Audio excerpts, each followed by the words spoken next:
Thank you. So, I just said, come here, you have 10 minutes on stage, do your thing. But I wanted to ask you, like we ask all of them, why are you here?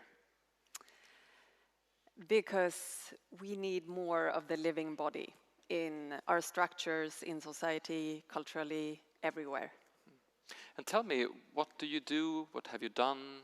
What's the impact for those who don't know you?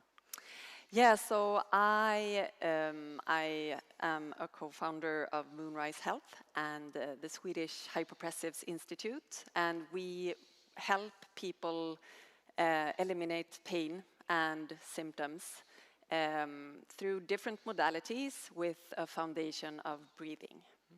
And who specifically have you helped and how it's been going? And tell me about your journey. How did you end up here? Yeah, so my journey started before I founded these companies. 9 years back, I had severe pelvic floor dysfunctions myself. So I went on a healing journey. And the pelvic floor is here, for those of you who don't know.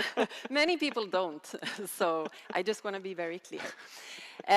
So I had a prolapse, which is framfall. I had two, actually. I had grade 3 and grade 2, which is severe. I couldn't walk, I couldn't stand, I couldn't lift my kids, I couldn't lift at all, I couldn't run, I couldn't jump. I was extremely limited. So the doctors told me that the only way out of this is through surgery. And I went on a different path where I explored my body's capabilities of healing. And 2 years later, I had no symptoms at all. I was completely symptom-free and have been for 4 years.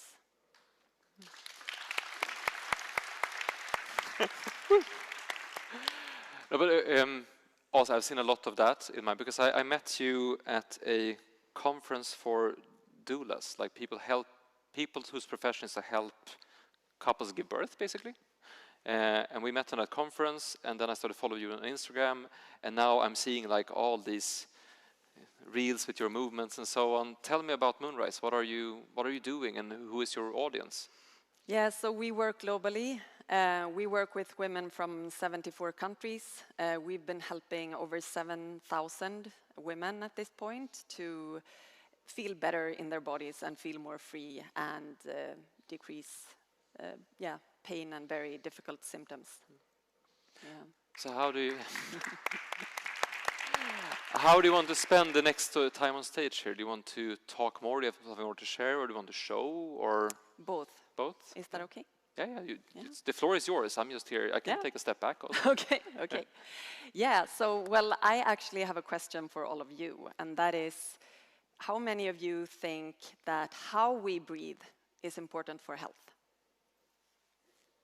Yeah, I think most hands. I think maybe 100%. Good. We're on the same page. So then, to my next question, how many breaths do we take every day?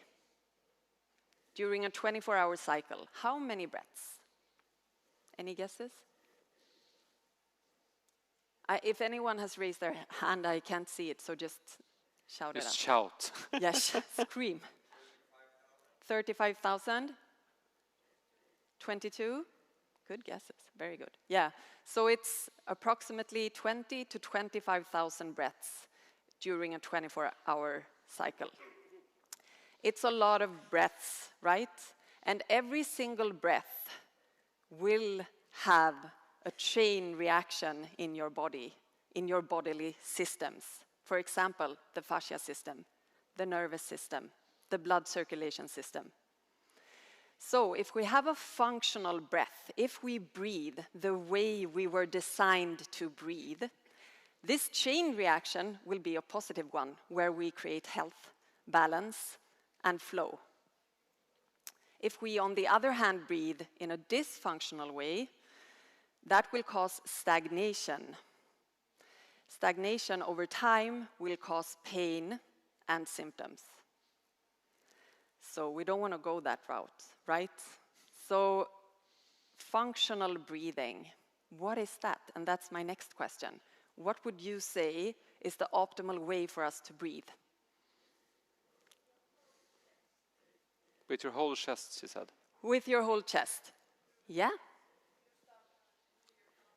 Pelvis, stomach, nose, Pelvic, I stomach. heard. Sorry? Okay, Yeah. so that you are aware of how you breathe depending on Depending how on you what you move do. your body. Okay, great. Sorry? Through your nose. That's a good one too. Yeah. Okay, so actually, the belly breath has become very widespread. And for a functional breathing, we don't really want to breathe into the belly. We don't even want to breathe into the pelvic floor. We don't want to breathe vertically. We want to breathe horizontally in the rib cage. So someone said chest breathing.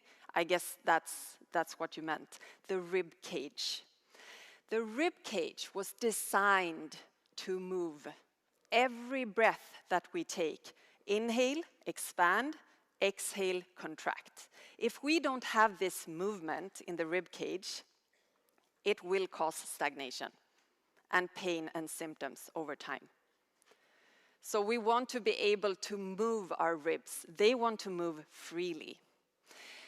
So we're going to do a short exercise. And the purpose of this exercise is for you to, the aim is one, for you to explore your breathing pattern as it is right now, and then also to explore your rib cage.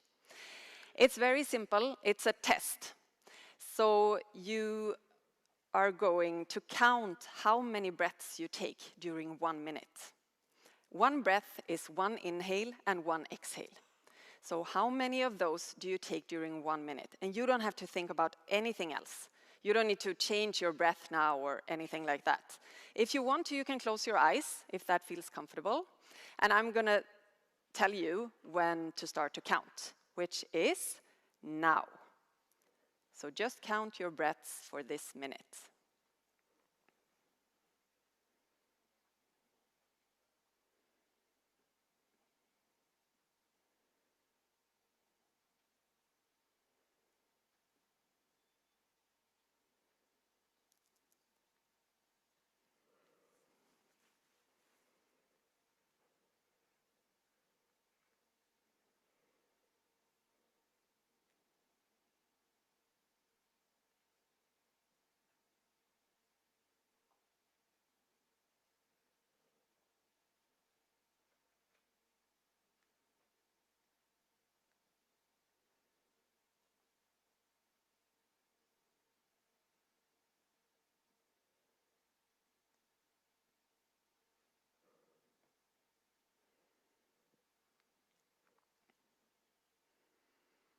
That's a minute. So if you want to take a note of that number, or if you can just remember it, please do. And just turn to your neighbor and tell your number. Or someone behind, like somewhere close to you.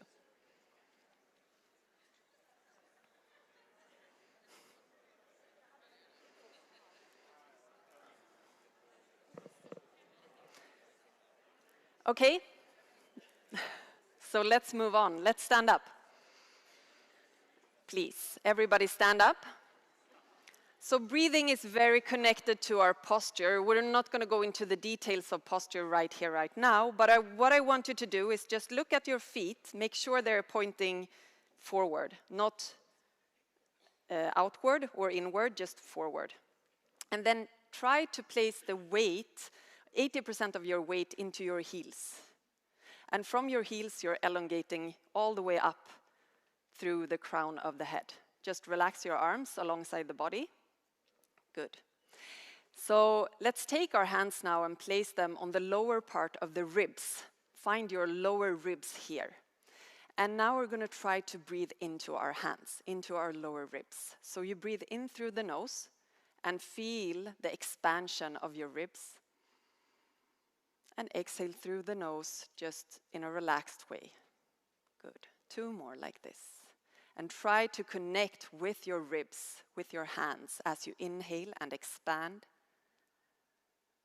And exhale fully, coming back into center. One last breath. Relax your shoulders and your jaw.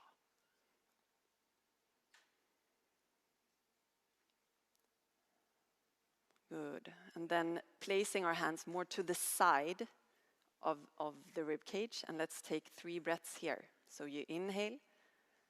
Feel that movement in your hands of the ribs, slightly pushing into your hands. And exhaling gently. So the breath is like a wave. The movement is like a wave. It's calm. And you don't hold your breath anywhere. Good. So after the last exhale here, I want you to take your hands and try to find the lowest ribs here. And many of us have never been aware of our ribs down here. And sometimes we need to dig to find them and really feel where they end. And then you place your hands here and you take 3 breaths. You can also place your hands like this if it's easier. And just close your eyes and see if you can visualize your breath going into your hands, to the bottom of your lungs.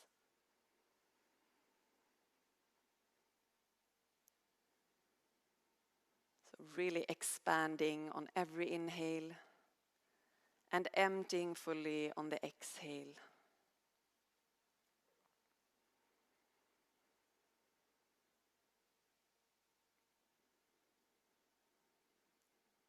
Good.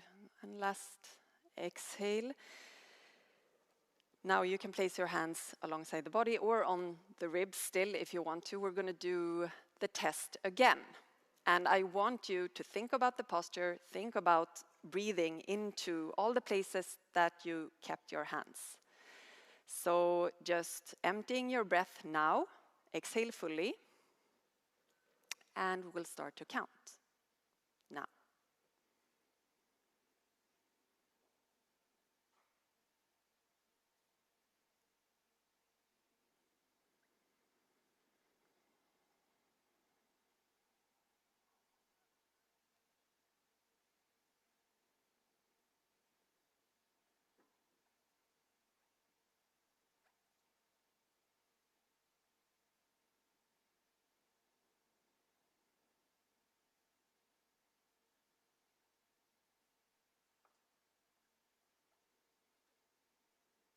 Breathing all the way to the back of the rib cage, all the way down.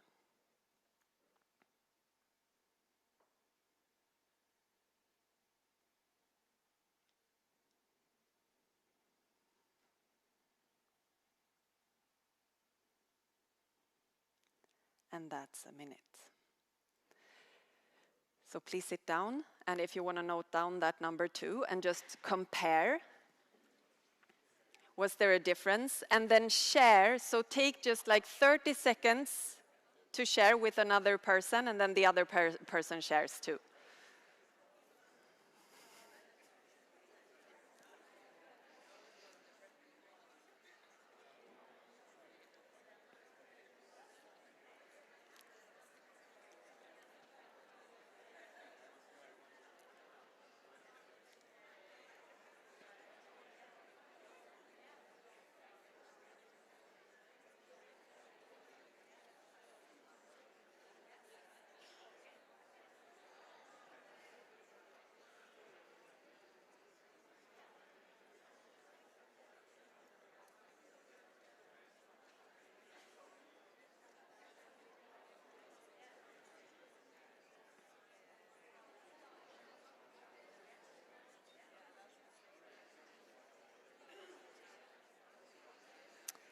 Okay. So usually we have a lower number. So the first number, when you did nothing and you just counted your breath, if that number was higher than 12, usually we say that there's some kind of stressful situation in your body. Around 12 is kind of average. And if, of course, what we want to do is to lower that number. And it can go down to all the way to like 2 in a minute when we do the exercise. You don't need to go around and breathe 2 breaths a minute every day, all the time, but we can really retrain our breathing pattern by doing this type of exercise. And I just want to quickly share a story, if that's okay, to finish up. Yeah. So last week, a lady contacted me, and she told me that since 1990, she had a problem emptying her bladder. So she couldn't empty her bladder fully. And we taught her this type of breathing, the functional breathing. She did 4 sessions. 1 session was 5 minutes. And after that, she was able to empty her bladder fully again and has not had any problem. So for 30 years, more than 30 years, she couldn't do it. She just applied this breathing and she could do it again. So if there's one thing you take away from, I guess, these 2 days or my speech or whatever, is that the body really wants to heal. And if you give the body what it needs, it will. Thank you.